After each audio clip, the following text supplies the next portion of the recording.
सम्मान समारोह के सम्माननीय अध्यक्ष डॉक्टर योगेंद्र, मंच पर विराजमान अंग्रेजी विभाग के सद्य निवृत्ति पाने वाले भाई डॉक्टर कृष्णानंद यादव जी, जो मुझे अग्रतुल्य मानते हैं और वही सम्मान भी देते हैं। मेरे प्रिय शिष्यों में एक स्वामी आगमानंद, जो इस कहावत को चरितार्थ करते हैं कि गुरु गुड़ और चेला चीनी। मैं गुड़ हूँ और वे चीनी है।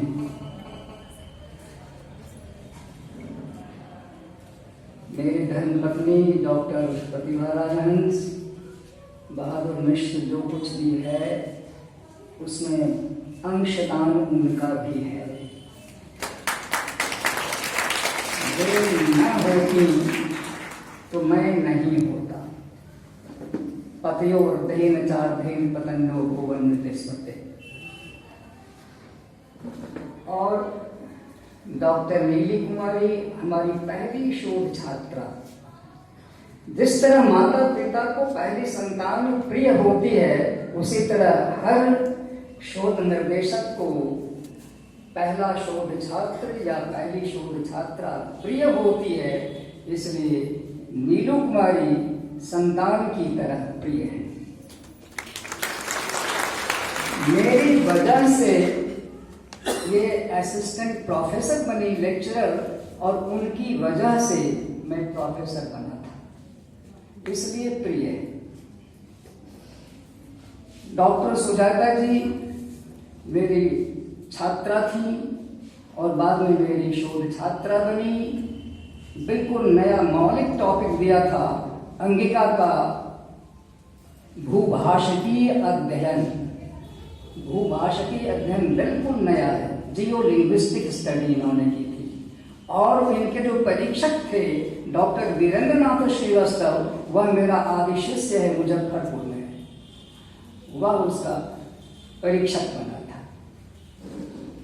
इस सम्मान समारोह के अवसर पर उपस्थित इधर DRF अंगिका और हिंदी दोनों के छात्रवृंद और बाहर के भी कई मित्रों को मैं देख रहा हूँ, मीडिया से आए हुए मित्र। अभी एक सज्जन बाइट ले रहे थे टीवी के लिए कि आप अपने छात्रों को क्या कहना चाहेंगे इस मौके पर। तो मैंने कहा, जिस तरह माता पिता अपनी संतान में जिंदा रहते हैं, जब तक संतान जीवित है माता पिता मरते नहीं। मेरे छात्र जब तक हैं, बहादुर मिश्र जिंदा है।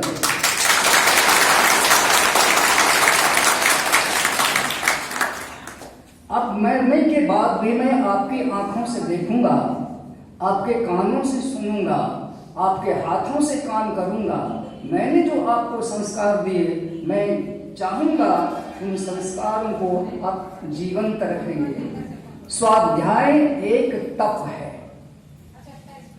मेरे बेटे ने एक छोटा सा ही सही, जो मंगलवार को एक अलग से कार्यक्रम होगा, किताब आने वाली है, उसमें कुछ पंक्तियां लिखी थी। उसमें एक पंक्ति उसने लिखी कि पिता ने मुझे स्वाध्याय का संस्कार दिया। बेटी ने लिखा कि पिता मेरे लिए पिता कम गुरु अधिक थे। मैं अपने बच्चों के लिए पिता तो था ही, लेकिन मैं गुरु अधिक था। मैं उनके भविष्य को संवार रहा था। मैं अगर डांटता भी हूँ, फटकारता भी हूँ, तो कहीं न कहीं आपका हित होता है। मुझे आपसे कोई स्वार्थ नहीं है। बहुत लंबी एक जिंदगी जी ली मैंने, 42 साल 7 महीने 13 दिन, पौने 45 साल। शिक्षक के जीवन में कितना बड़ा काल होता है, कालखंड होता है। 45 साल लोग पूरी जिंदगी नहीं जी पाते, और लगभग 45 साल मैंने आप सबको पढ़ाया, नई पीढ़ी को पढ़ाया, संस्कारित किया। मेरे छात्र जहां कहीं हैं अच्छी हालत में हैं। मुक्तेश्वर नाथ तिवारी शांति निकेतन के प्रोफेसर अध्यक्ष टीएनबी का मेरा छात्र। अभी अवधेश झा जी चरण छू कर गए हैं, टीएनबी के छात्र थे। कृष्ण कुमार जी वर्धा में हेड और रजिस्ट्रार बनकर अभी हटे हैं, मेरे ही छात्र हैं। आप भारत भर में कहीं जाएंगे जरूर मेरा कोई छात्र आपको मिलेगा। मैं उन्हीं छात्रों में जीता हूं और उन्हीं छात्रों में जीऊंगा। जब तक आप हैं बहादुर मिश्र तब तक है।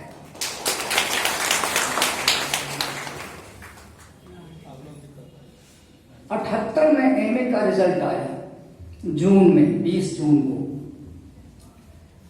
और अगस्त सितंबर में पहली नियुक्ति निकली। कर्पूरी ठाकुर जी यहाँ के मुख्यमंत्री हुआ करते थे। मिथिला विश्वविद्यालय के कुलपति हुआ करते थे आदरणीय डॉक्टर एचएन यादव जी, बहुत अच्छे कुलपति थे। मेरी पहली नियुक्ति आरके कॉलेज मधुबनी में हुई, बिहार की पहली नियुक्ति। 15 नवंबर 1978 को मेरा इंटरव्यू हुआ था और 18 मार्च को बहाली हुई। मुश्किल से 5.5-6 माह तक मैं वहां रहा। डॉक्टर वचनदेव कुमार, डॉक्टर रमाकांत पाठक मेरे परीक्षक थे, वहां अंतर्निरीक्षक थे। और दोबारा मैंने फिर यहाँ के लिए जब इंटरव्यू दिया तो फिर वचनदेव कुमार यहाँ आए। मैं खादी धोती, खादी कुर्ता, खादी की बंडी, बाएं कंधे पर बॉर्डर वाली खादी की चादर, टोपी तब भी हुआ करती थी, छोटे छोटे बाल थे और तिलक था, पीछे शिखा थी, यह लिबास था।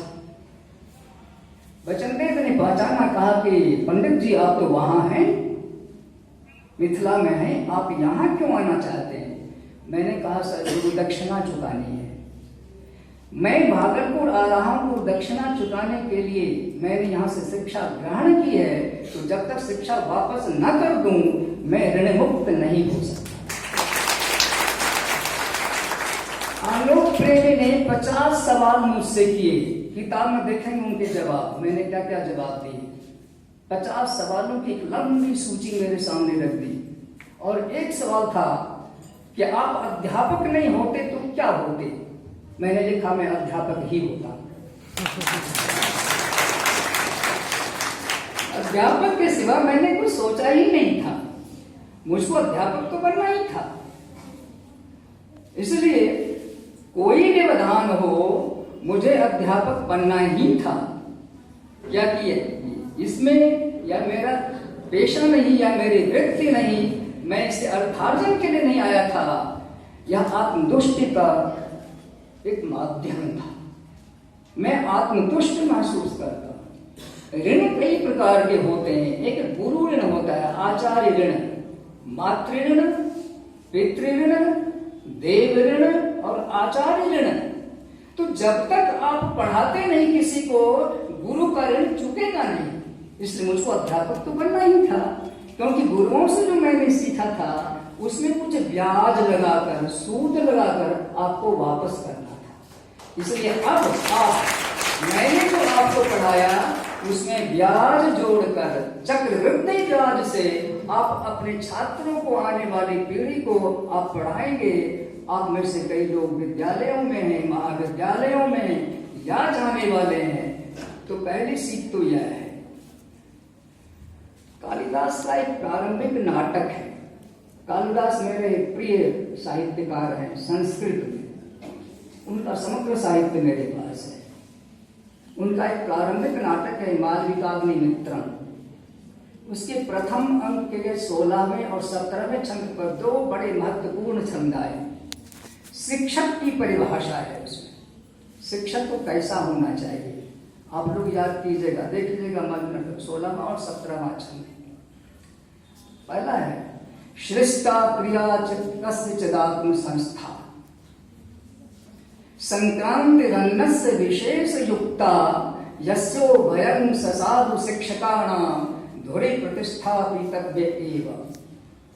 और फिर 17वां छंद है कि लब्धा स्पतोस्मीति विवाद धीरो तितिक्षमाणस्य परेण निन्दा जस्यागमः केवलं जीविकाये तम ज्ञान प्रणयं वणिजं वदन्ति। पहले छंद का अर्थ यह होता है, कोई कोई ऐसा होता है जिसके पास अनुभूति पक्ष तो होता है, ज्ञान पक्ष तो होता है, जानकारियां बहुत होती हैं, लेकिन जानकारियों को छात्रों तक पहुंचा नहीं पाते। ठीक ठीक ठीक है। हमारे एक शिक्षक थे अंग्रेजी के, नाम नहीं बोलूंगा, बड़े अच्छे शिक्षक थे, डीजे कॉलेज में पढ़ाते थे, बाद में अंग्रेजी के अध्यक्ष बने स्नातकोत्तर में, और उनके बारे में मशहूर कहावत थी, he is such a teacher who is not well received by students। अपने pupils के द्वारा, स्टूडेंट्स के द्वारा वेल रिसीव्ड नहीं है, छात्र उनको ग्रहण नहीं कर पाते। कृष्णानंद भाई समझ रहे होंगे, बहुत अच्छी तरह समझ रहे होंगे, बड़े अच्छे शिक्षक, बड़े ज्ञानी, विदेश में रहकर आए थे,